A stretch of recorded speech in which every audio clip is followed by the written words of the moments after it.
Hi guys, I was reading about this on the PTPA and online, so I'm going to talk about this cool machine called the imrt machine. imrt stands for Intensity Modulated Radiation Therapy. What happens is a CT scan is taken which provides a 3D image of a tumor.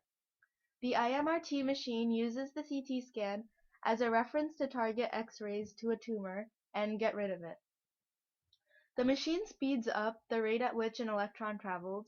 It's an accelerator, and the electrons bend 90 degrees because of the magnetic field and hits tungsten, producing an X-ray.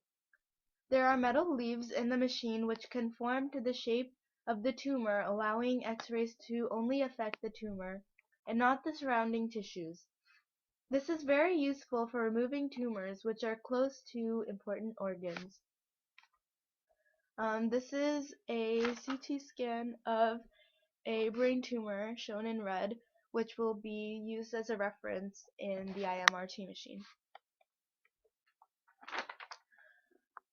Okay, so I created a problem for you guys relating to the machine.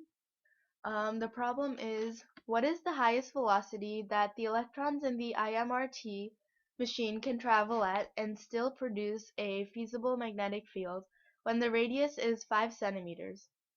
Assume that a feasible magnetic field for this machine is 0.1 Tesla. What is the acceleration of the electron? Okay, so go ahead and pause the video if you want to solve it now. I'll move on to the solution. This is a depiction of the electron being deflected by the magnetic force.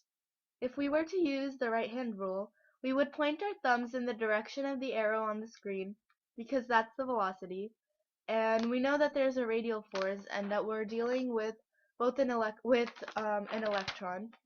So the back of our hand points towards the union of the x and y axis. We see that our four fingers are pointing into the slide or paper, and the B field therefore also points into the slide or paper.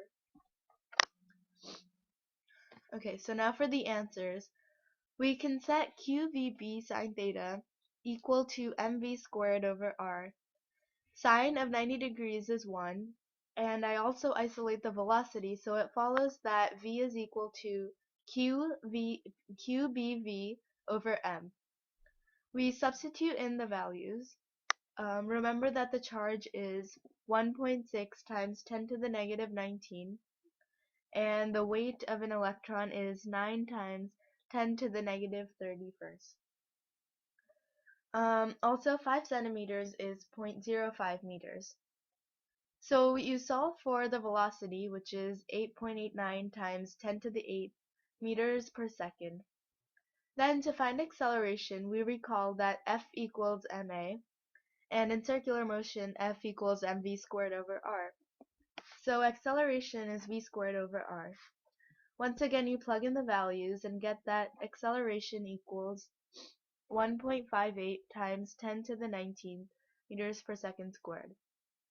This is just the acceleration when the electron is traveling in the circular path, not the overall acceleration, because remember that it's already being accelerated before the magnetic force acts on it. So I hope this has helped you guys. Bye.